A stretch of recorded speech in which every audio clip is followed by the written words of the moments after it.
بسم الله الرحمن الرحيم الحمد لله رب العالمين والصلاة والسلام على نبينا محمد وعلى آله وأصحابه وسلم تسليما مزيدا ثم أما بعد حضر الكرام السلام عليكم ورحمة الله وبركاته. وقال جل في علا في كتابه العظيم: يا أيها الإنسان إنك كادح إلى ربك كدحا فملاقيه. Allah subhanahu wa ta'ala, dans un verset coranique, il nous rappelle: ô vous les gens, ô vous les êtres humains qui vous efforcez à vouloir rencontrer votre Seigneur, vous allez le rencontrer. Allah Jalla fi'ala nous interpelle et il s'adresse à l'ensemble des gens en leur rappelant leur objectif. Ce pourquoi toi tu adores Allah Jalla fi'ala. Tu adores Allah subhanahu wa ta'ala, tu as une raison quand on fait de l'adoration d'Allah Jalla fi'ala. Tu adores Allah Azza wa Jal parce que tu sais que tu vas le rencontrer. Yawm al-Qiyamah, que tu devras rendre des comptes.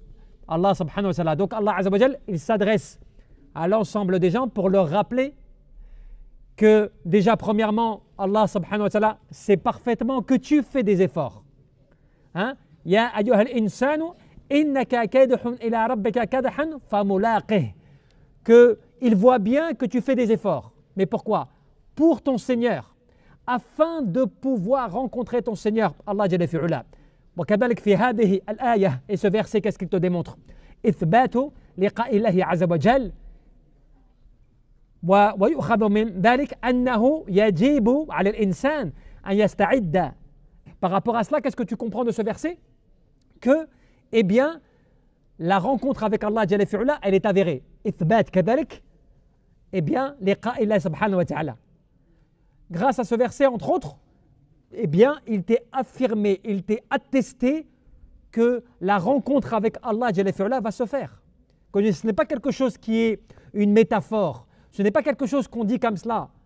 Un jour, tu rendras des comptes comme cela, de manière abstraite, de manière générale. Non, tu vas rencontrer Allah Jalla fi'ala. Donc c'est une affirmation par rapport à cela. Et ce verset, il te rappelle aussi quoi? Que tu dois te préparer, que la personne, l'insan, elle doit se préparer pour la rencontre avec Allah subhanahu wa ta'ala. Comment est-ce qu'il va rencontrer Allah Jalla fi'ala? Puisque c'est quelque chose qui va arriver. Obligatoirement, tu devras rencontrer Allah Jalla fi'ala. Mais de quelle manière, toi, en tant qu'adorateur d'Allah Azza wa Jal, tu vas le rencontrer? En situation d'agrément ou pas? Tu vois, c'est la question que l'adorateur doit se poser. وكذلك هل يعني يلاقيه على حال مرضية عند الله عز وجل أو على العكس? Est-ce que tu vas rencontrer Allah Jalla fi'ala alors qu'il sera satisfait de toi, ou bien que Allah Azza wa Jal va t'agréer ou accepter tes œuvres? Cela c'est la question. Ou bien ça va être le contraire. Et comme le disait l'éminent Ibn al-Qayyim, il disait quoi? L'adorateur a un Seigneur qu'il doit rencontrer et une demeure qu'il doit habiter.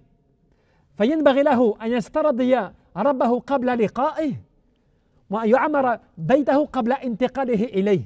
Et donc il doit faire le nécessaire et il doit faire les efforts afin de se faire agréer avant de le rencontrer. Et bien sûr aussi le fait qu'il doit aménager sa demeure avant d'y habiter. Tu as une demeure, n'est-ce pas? Tu as un Seigneur que tu devras rencontrer. Tu as une demeure que tu devras habiter. Et donc tu te dois, toi, d'agir en conséquence pour te faire agréer par Allah Jalla fi'ala, premièrement, et deuxièmement, de faire en sorte d'aménager cette demeure que tu vas habiter. Et donc, la rencontre avec Allah Jalla fi'ala, ce sera le jour de la résurrection. Par rapport à tes œuvres, qu'est-ce que tu as fait? Comment est-ce que tu t'es adonné à Allah Jalla fi'ala? Est-ce que tu es prêt? Est-ce que tu as fait tout ce qu'il fallait, sans relâche? Et deuxièmement, la demeure. Est-ce que tu l'as habité? Et la demeure, c'est quoi? البيت كذلك. وما هو البيت? C'est quoi البيت عندكم? القبر, la tombe. C'est la tombe. Et cette demeure-là, tu dois l'habiter, tu dois l'aménager, tu dois la décorer pour que tu vas y entrer de manière confortable. C'est cela la réflexion. Et donc on te dit quoi? يا أيها الإنسان إنك كادح إلى ربك كدحا فملاقه. حث على الاجتهاد في الإحسان fil amal. Cela, c'est un encouragement. Pourquoi? Quand Allah Jalla fi'ula, il s'adresse à toi en disant: oh vous les gens qui faites des efforts sans relâche pour leur Seigneur ou afin de rencontrer leur Seigneur, vous allez le rencontrer. Cela t'appelle à quoi? Cela t'appelle à l'ijtihad, à l'effort, au fait que tu dois faire des efforts conséquents afin de rencontrer Allah Jalla fi'ula de la meilleure des façons. Yani al-ihsan fil amal, l'excellence dans les actions, bil-amal as-salih, avec des bonnes œuvres. C'est comme cela que tu rencontres. لأن من أيقن الله سبحانه وتعالى لابد له من العرض على الملك أفرغ جهده في العمل بما يحمده عليه عند لقائه. La personne qui est consciente de cela, la personne qui, tu sais, le servant qui doit rencontrer son maître, qui doit rencontrer le roi, eh bien lorsqu'il va pour le rencontrer, eh bien il va le rencontrer de la meilleure des manières. Il va faire attention à sa tenue, il va faire attention à ce qu'il a fait, parce qu'il sait qu'il va se présenter devant quelqu'un qui va peut-être le juger, ou bien quelqu'un d'important pour lui, quelqu'un qui peut statuer sur son cas à lui, parce que c'est un roi, tu vois, c'est quelqu'un qui gouverne. Et bien donc quand tu vas vers lui, forcément tu vas en ayant préparé, n'est-ce pas, tu prépares ta rencontre. De la même manière, quand tu sais que demain, yawm al-qiyamah, tu devras rencontrer Allah Jalla fi'ula, eh bien qu'est-ce qui se passe? À partir de là, tu vas préparer ta rencontre. En faisant quoi? Des bonnes œuvres. Ya ayyuhalladhina amanu ittaqullah wal tanzur nafsun ma qaddamat lighad. Wattaqullaha inna Allah khabirun bima ta'malun. Tu vois, Allah Jalla fi'ula, il t'appelle: oh vous les croyants, vous qui avez la foi en Allah Jalla fi'ula, al-iman billah Jalla fi'ula. Craignez Allah et que chaque âme voit bien ce qu'elle a préparé pour demain. Demain, c'est quoi? C'est la rencontre avec Allah. Et craignez Allah une deuxième fois. Pourquoi? Parce que Allah Jalla fi'ala est parfaitement informé de ce que vous faites. Rien de ce que tu fais n'est caché à Allah Azza wa Jal. Donc, Allah Jalla fi'ala sait parfaitement ce qu'il y a en toi-même. Rabbukum a'lamu bima fi nufusikum. Votre Seigneur sait parfaitement ce qu'il y a au plus profond de vous-même.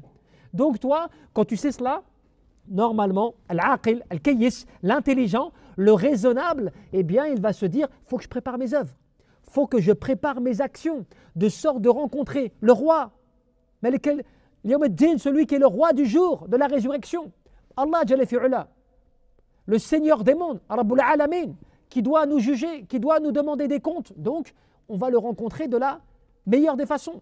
وكذلك أن الإنسان لابد أن يكون دائما في عمل. دائما في عمل. Cela te rappelle quoi aussi ce verset? Eh bien que l'adorateur d'Allah Jalla fi'ula doit être constamment dans quoi? Dans les bonnes œuvres, dans les bonnes actions. Et donc à partir de là, eh bien l'adorateur d'Allah Jalla fi'ula, il doit être constamment dans les bonnes œuvres. Constamment dans quoi? Constamment dans l'action. Qu'est-ce que cela veut dire d'être an yakuna da'ima fi amal? Cela veut dire que tu ne lâches pas jusqu'à la fin. Tu as des gens qui ont adoré Allah Jalla fi'ula. Ils sont dans al-ubudiyat, dans l'action, hein, la servitude à l'égard d'Allah Jalla fi'ula. Mais des fois, tu vas relâcher. Il se peut même que la fin de ta vie, tu fasses des choses que tu ne faisais pas avant. Et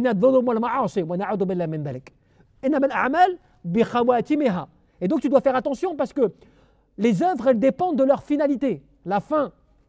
Qu'est-ce que la fin?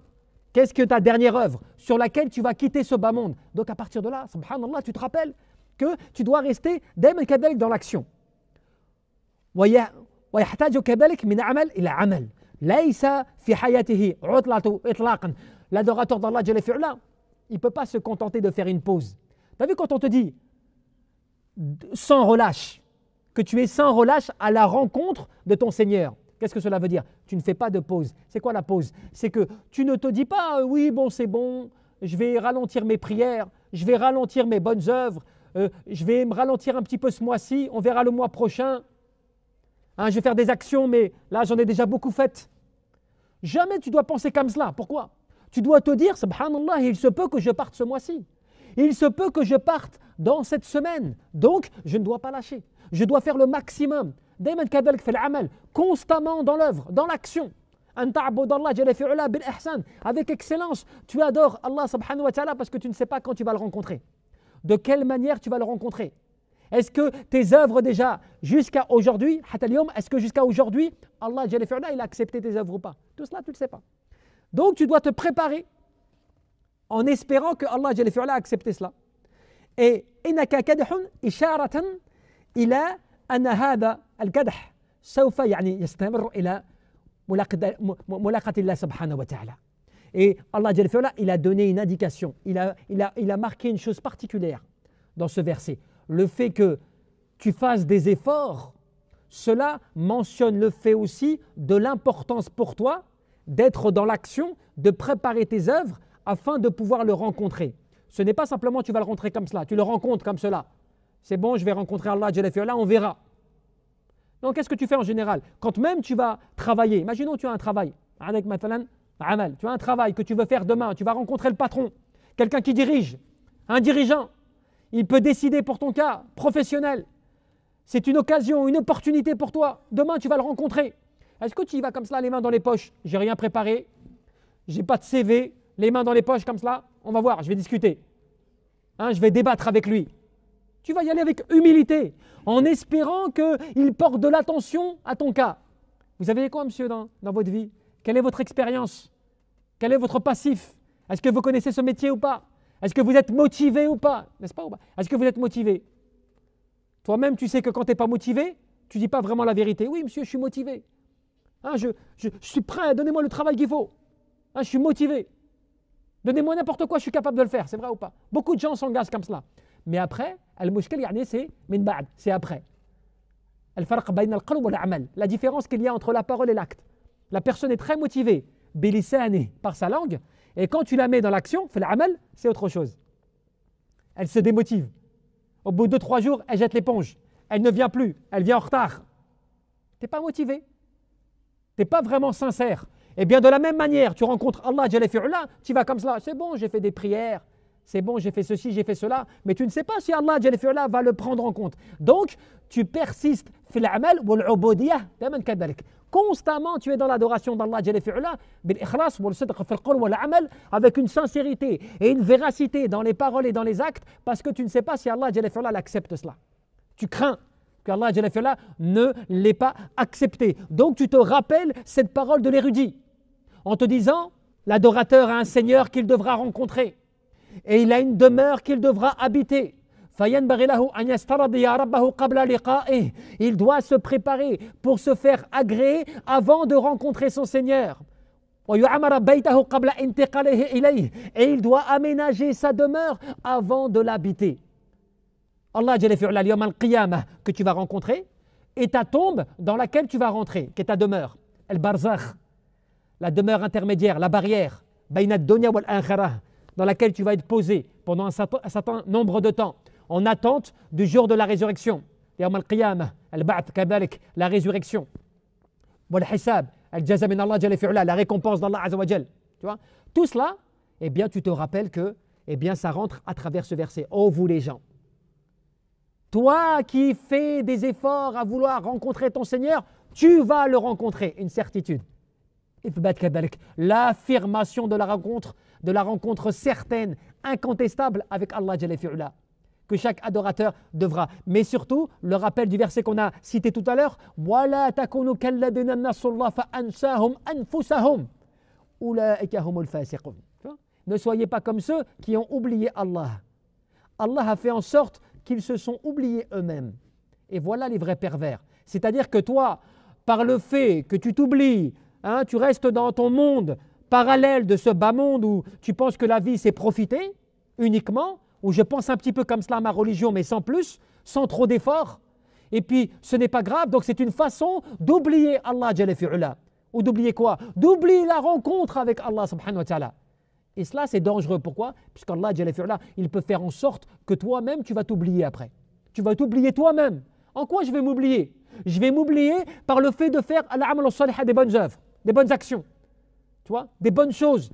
Pour, tu sais, ma balance, pour la balance, le jour de la résurrection, je vais oublier tout ce qui va être bénéfique pour moi, je vais l'oublier. Je vais profiter de tout cela en oubliant le meilleur pour moi.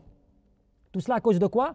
À cause du fait d'oublier eh bien, le rappel ou le fait de rencontrer Allah Jalla fi'ula, tout cela, parce que l'adorateur d'Allah Jalla fi'ula, comme le disait encore une fois, un des pieux disait quoi? Al-mu'min min al-makhluqin.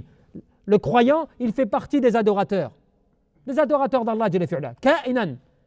Man kana, que cette personne-là, de manière générale et globale, yani darrahu aqraba min naf'ihi.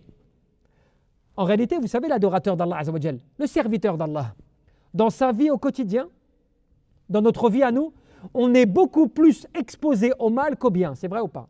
De manière générale, tu es plus exposé au mal qu'au bien. C'est-à-dire que ce qui t'est bénéfique vient moins bien, vient moins sur toi que ce qui est néfaste pour toi. C'est-à-dire tout ce qui peut te causer du mal vient plus souvent vers toi que le bien qui pourrait être bénéfique. Donc qu'est-ce que cela veut dire? Il faut que je prenne garde.